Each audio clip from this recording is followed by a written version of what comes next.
Welcome to our channel, Alicia, and thank you for watching this video. Alicia is trying to motivate you to create an emotional balance in your life and to support you in your intentions or desires, to express your own hopes and dreams, whether they are being idealistic or not. Alicia intends to motivate and entertain people to help you live healthier life, improve productivity, increase faith, and entertain. Alicia will strengthen your desires to make your own way in the world for success and real freedom under your very own terms. In this video, we are going to speak about the wonderful article by the creative writer Anthony Moore.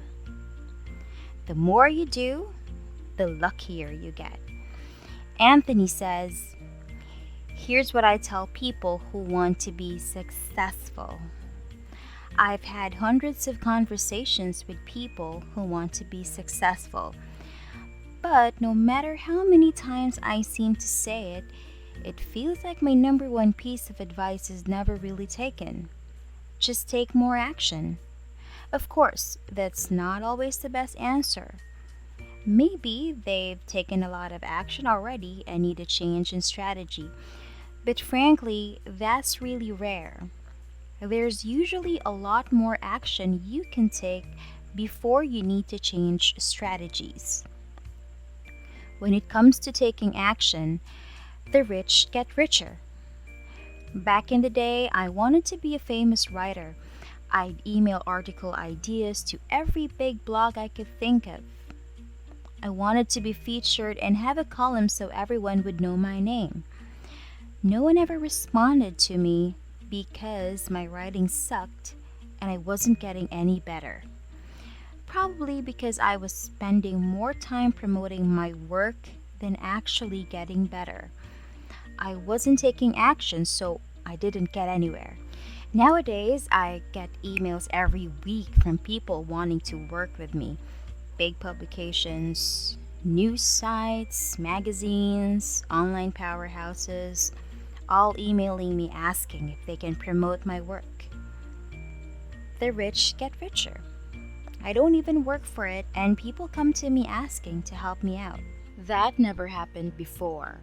And sadly, for most people, it'll be the same story. Because if you spend more time promoting yourself than actually getting better, you're not going to get anywhere. The truth is, the more you do, the luckier you'll get. In his autobiography, Bryan Cranston said that if any famous person claimed that things like timing, connections, and being in the right place at the right time weren't part of the story, they were lying. Highly successful people have always had more going for them than just talent or money.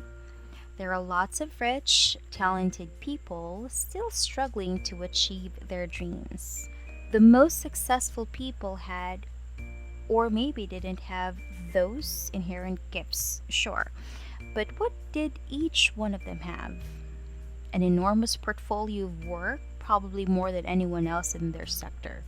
Anthony says, "My wife told me the other day that Beyoncé spent 9 months preparing for her 2-hour Coachella performance homecoming event. It's widely regarded as one of the greatest concerts of this century. Would you spend 9 months preparing for a 2-hour presentation? Would you even spend a week preparing?" Most people chalk up the good fortune of successful people to luck, connections, money, or being in the right place at the right time. Of course, these things are there, but the deeper truth is that the more work you do, the luckier you get. The more action you take, the more opportunities come your way. So when someone comes to me and asks how they can succeed, how I did it, nothing I say will even matter if they don't first take a lot of action. A lot. Probably more than they ever have. If you went to LeBron James and asked him how to be a better basketball player, He'd just tell you what you could find anywhere else. Practice more and learn more. Then you can start honing your skills and trying new things. But if you don't have a foundation of work to actually build on, it won't matter. You don't need more technical knowledge. You need to take more action. Anthony says, "Sometimes I feel like Neo from the Matrix. It feels like I can see things others can't and understand basic truths others don't." For instance, let's say you have a blog that you want to be successful. What you don't need to do is you don't need to redesign it. You don't need a new color scheme. You don't need to know what SEO is. You don't need Facebook or Google ads. And you don't need endorsements. You just need to be good at what you do. In other words, you just need to provide value. There are so many fancy, flashy, impressive people and companies and websites out there. There's absolutely no way you can compete with how they look.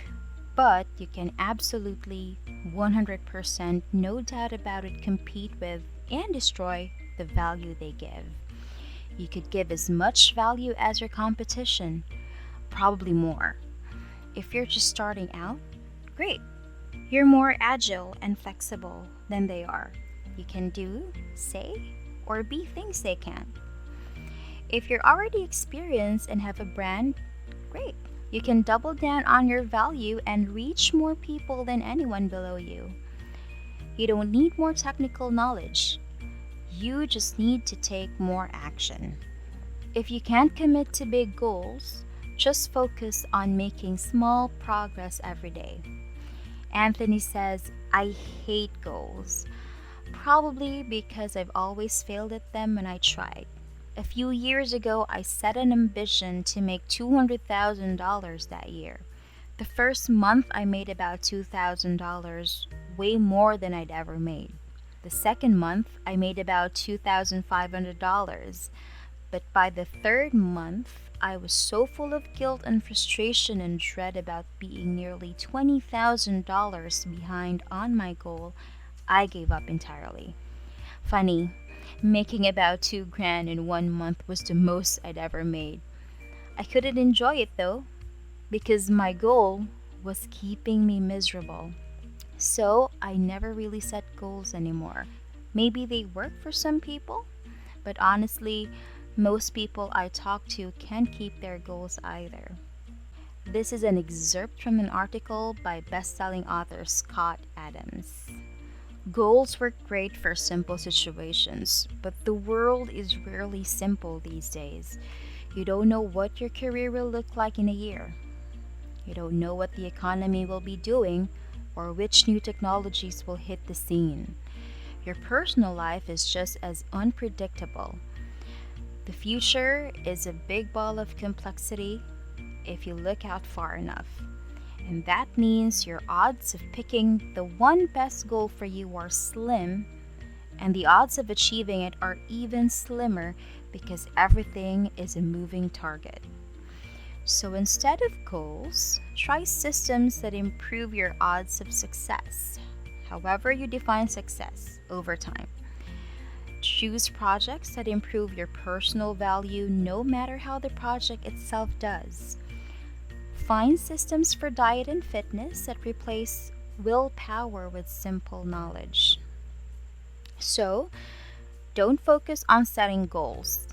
Instead, create better systems that allow you to make small progress every day, no matter what your schedule might be. There's a story I tell that goes like this. I used to live on top of an enormous hill, and my goal was to ride my bike up the hill without stopping. It was hard, very hard. It was so hard I tried almost a dozen times without succeeding. I tried all sorts of strategies. I'd pedal fast at first to try and build momentum, or I'd drink Gatorade as I pedaled for the sugar rush. Then I tried biking from left to right in a zigzag, trying to ease the incline. Well, nothing was working. Finally, I decided to try it again, but with two simple rules. Number one, I wasn't allowed to look up towards the top of the hill. And number two, I could only look down at my pedals. I began my ride. It was the slowest attempt I'd ever done. I wasn't looking up. I was actually worried I'd run into someone. I was only focusing on my pedals, slowly pushing one pedal at a time. I rode for what seemed like an eternity. And for the first time, I reached the top of the hill without stopping. I remember throwing my bike down and literally yelling with excitement. I've found that most of the time, goals don't work. Goals are fine, but they have some problems. As James Clear wrote in his fantastic book, Atomic Habits, there are three main problems with goals. First, losers have the same goal as winners, and it's not the goal that makes you succeed. Next, goals are inherently temporary. And finally, it usually sucks working towards a goal. It's time to stop following a routine. Stop trying altogether. Just create better systems. They're like goals on steroids. Create rules for each day where you can do a little more work. It doesn't matter if it's slow, because slow is the point. You're building momentum one step at a time without any guilt or frustration. In conclusion, sometimes progress doesn't come easily. It can really hard to take action. It's like trying to start rolling an enormous boulder. It might feel like you're pushing as hard as you can and it's barely budging. But the thing about momentum is that it gets easier every day you do it. But that's the hard part, being consistent. Still, if you can find a way to put in some work, just a little bit of work each day, I promise you, that damn boulder will start to move. You might think it won't, you might not even notice it, but you'll start building momentum. And once you keep building that momentum, you'll become more focused, more confident, and more successful. Just keep pushing. Thank you for watching. Please subscribe, tell us about what are the actions you're going to take, and share this video with your family members, relatives, and friends. Hope to see you very soon.